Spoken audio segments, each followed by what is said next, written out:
Hello बच्चों, आज हम बच्चों रिटायरमेंट चैप्टर की कुछ इलस्ट्रेशन देखने वाले हैं। देखते हैं बच्चों ये इलस्ट्रेशन हमसे क्या पूछता है। तो बच्चों नरेश, डेविड और असलम तीन पार्टनर्स हैं जो प्रॉफिट शेयर करते हैं 5:3:7 की रेशियो में। 1 अप्रैल 2024 को बच्चों नरेश रिटायर कर रहा है फर्म से और डेविड और असलम ने डिसाइड करा है कि वो फ्यूचर में प्रॉफिट शेयर करेंगे 2:3 की रेशियो में।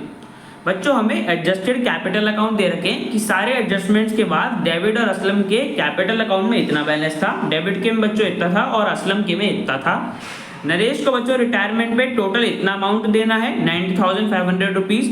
आगे बच्चों में बोला है कि this amount is to be paid by David and Aslam in such a way that their capitals became proportionate to their new profit sharing ratio।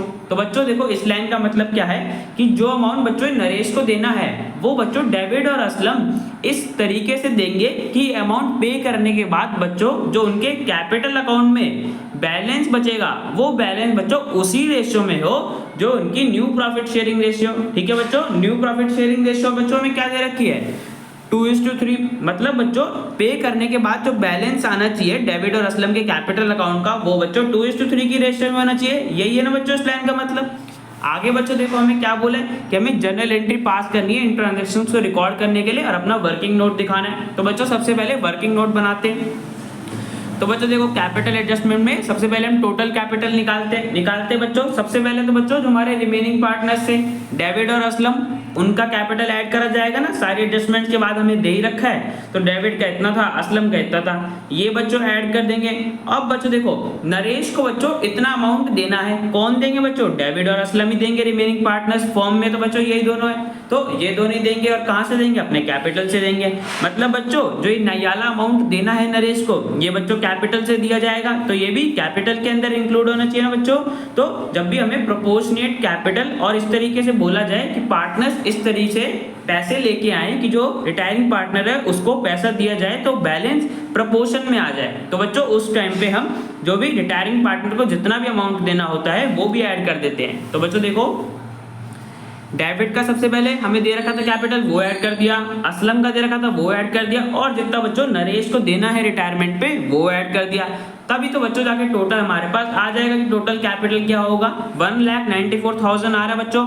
अब देखो इसमें ये वाला अमाउंट भी इंक्लूड है ना 90,500, ये भी बच्चों फॉर्म को पे करना है, कौन देंगे डेविड और असलम, तो इसलिए बच्चों हमने इसे कैपिटल में इंक्लूड करा। ठीक है बच्चों, स्टेप 1 बच्चों हमने निकाल लिया टोटल कैपिटल कि नरेश के रिटायरमेंट के बाद जो फर्म है डेविड और असलम की उसका बच्चों टोटल कैपिटल क्या होगा, वो आ गया बच्चों 1,94,000। अब बच्चों इस कैपिटल को हमें उनकी न्यू रेशियो में लेके आना है। तो बच्चों न्यू रेशियो क्या थी 2:3। हमें यही बोला ना क्वेश्चन में न्यू प्रॉफिट शेयरिंग रेशियो के प्रपोर्शन में आना चाहिए। तो बच्चों हमने निकाल लिया कि डेविड का इतना शेयर होगा और असलम का इतना शेयर होगा। ठीक है बच्चों, हमें न्यू कैपिटल पता चल गया। अब बच्चों देख सकते हैं इस न्यू कैपिटल तक पहुंचने के लिए उनको कितना कैश लेके आना है। तो बच्चों देखो इनका ओल्ड कैपिटल में यही दे रखा था कि इनके कैपिटल में इतना सा बैलेंस तो पहले से ही था, तो ये बैलेंस बच्चों माइनस कर देंगे तो हमें पता चल जाएगा कि इनको और कितना बच्चों कैश लेके आना है। तो बच्चों डेविड को माइनस करने पे हमारे पास 44,600 आ रहा है, मतलब डेविड को बच्चों इतना पैसा लेके आना है।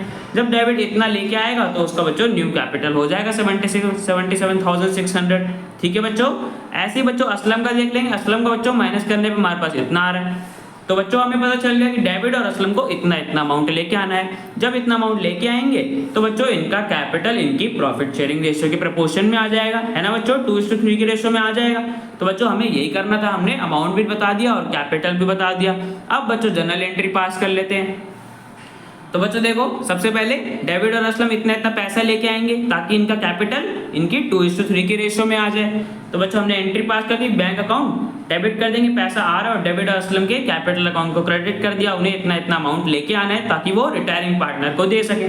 ठीक है बच्चों, ये एंट्री पास कर दी। अब बच्चों रिटायरिंग पार्टनर नरेश को पे भी करेंगे तो नरेश के कैपिटल अकाउंट को डेबिट कर दिया और बैंक अकाउंट को क्रेडिट कर दिया। इतना अमाउंट बच्चों से देना था। ठीक है बच्चों, तो इस क्वेश्चन में बच्चों क्या हुआ डेविड और असलम का हमने अमाउंट निकाला कि उन्हें कितना अमाउंट निकालना है। ठीक है बच्चों, कितना अमाउंट उन्हें लेके आना है ताकि वो नरेश को पे कर सके, तो इतना अमाउंट वो लेके आए और फिर हमने नरेश को पे कर दिया। ठीक है बच्चों, तो बच्चों क्वेश्चन हमारा कंप्लीट हो गया। अब बच्चों चलते हैं नेक्स्ट क्वेश्चन पे। तो बच्चों ये है हमारा नेक्स्ट क्वेश्चन, जिसमें हम बोले कि एक्स, वाई और जेड तीन पार्टनर्स हैं जो बच्चों प्रॉफिट शेयर करते हैं 5:3:2 की रेशियो में। वाई बच्चों रिटायर कर रहा है 1 अप्रैल 2024 को। उस डेट पे बच्चों हमें दे रखा है कि सारी एडजस्टमेंट्स के बाद एक्स, वाई और जेड के कैपिटल में इतना बैलेंस था। एक्स के में बच्चों इतना था, वाई के में इतना था और जेड के में इतना था। और बच्चों बता रहा है कि 1 अप्रैल 2024 को कैश और बैंक का बैलेंस था 4000 रुपीज। ठीक है बच्चों, आगे हमें बोला कि Y was to be paid through cash brought by X and Z in a manner that their capitals are proportionate to their new profit sharing ratio which was to be x 3/5 and z 2/5।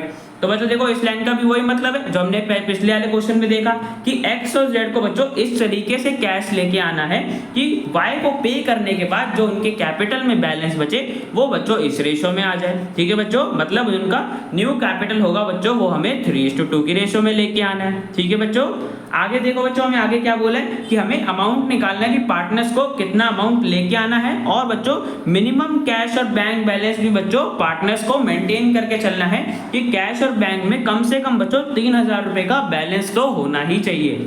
ठीक है बच्चों, 4000 rupees हमें balance दे रखा है but firm को हमें 3000 rupees बच्चों maintain करके चलना है।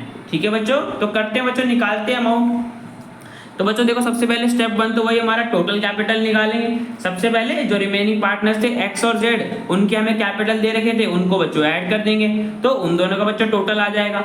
अब बच्चों देखेंगे कि हमें कैश कितना जरूरत पड़ रहा है वाई को देने के लिए। तो बच्चों देखो पिछले वाले केस में हमने क्या करा था, जितना भी अमाउंट हमें रिटायरिंग पार्टनर को देना था वो हमने ऐड कर दिया था। अब बच्चों देखो इस केस में क्या है कि हमें कैश और बैंक का बैलेंस भी दे रखा है और बच्चों देखो हमारे पास बैलेंस भी है तो हम इस कैश और बैंक बैलेंस का भी बच्चों यूज कर सकते हैं ना। मतलब बच्चों पार्टनर्स अमाउंट तो लेके आएंगे ही, उसके साथ जितना हमारे पास कैश और बैंक बैलेंस होगा उसको बच्चों उसको भी यूज कर सकते हैं ना। ठीक है बच्चों, तो करते हैं। देखो सबसे पहले देखो बच्चों हमें कि वाई को देना कितना है 36,600 देना ना बच्चों।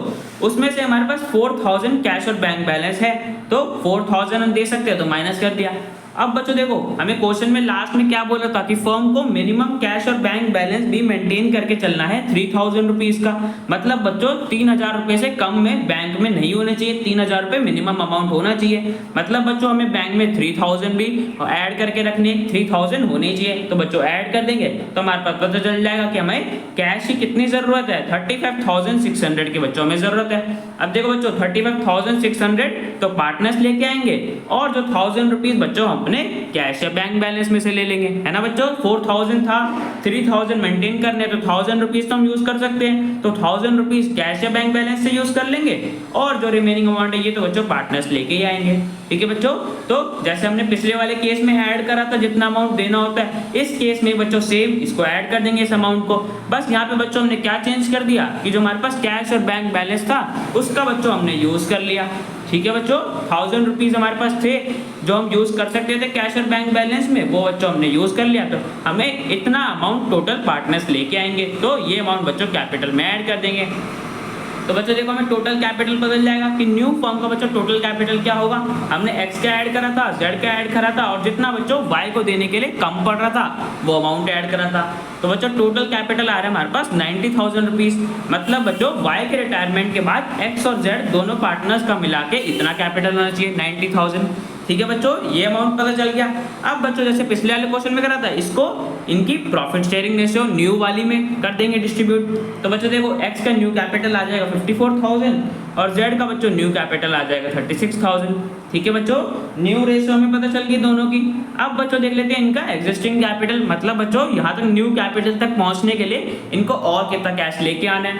तो बच्चों देखो इनके पास एग्जिस्टिंग कैपिटल हमें क्वेश्चन में दे ही रखा था कि इतना इतना था पहले से इनके कैपिटल में बैलेंस, तो बच्चों वो अमाउंट माइनस कर देंगे तो हमें पता चल जाएगा। तो बच्चों x को 10,800 रुपीज लेके आने हैं और z को 24,800 रुपीज। जब बच्चों ये इतना इतना अमाउंट लेके आएंगे तो इनका न्यू कैपिटल इनकी 3:2 फ्यूचर प्रॉफिट शेयरिंग रेशियो में आ जाएगा। ठीक है बच्चों, तो हमें यही करना था, हमें अमाउंट बताना था कि पार्टनर्स को कितना कितना अमाउंट लेके आना है ताकि वो पार्टनर को पे करने के बाद उनके बच्चों कैपिटल उनकी नई प्रॉफिट शेयरिंग रेशियो में आ जाए, जो कि बच्चों आ गए। तो बच्चों हमने अमाउंट बता दिया तो बच्चे क्वेश्चन हमारा कंप्लीट हो गया। अब बच्चों मिलते हैं नेक्स्ट वीडियो में।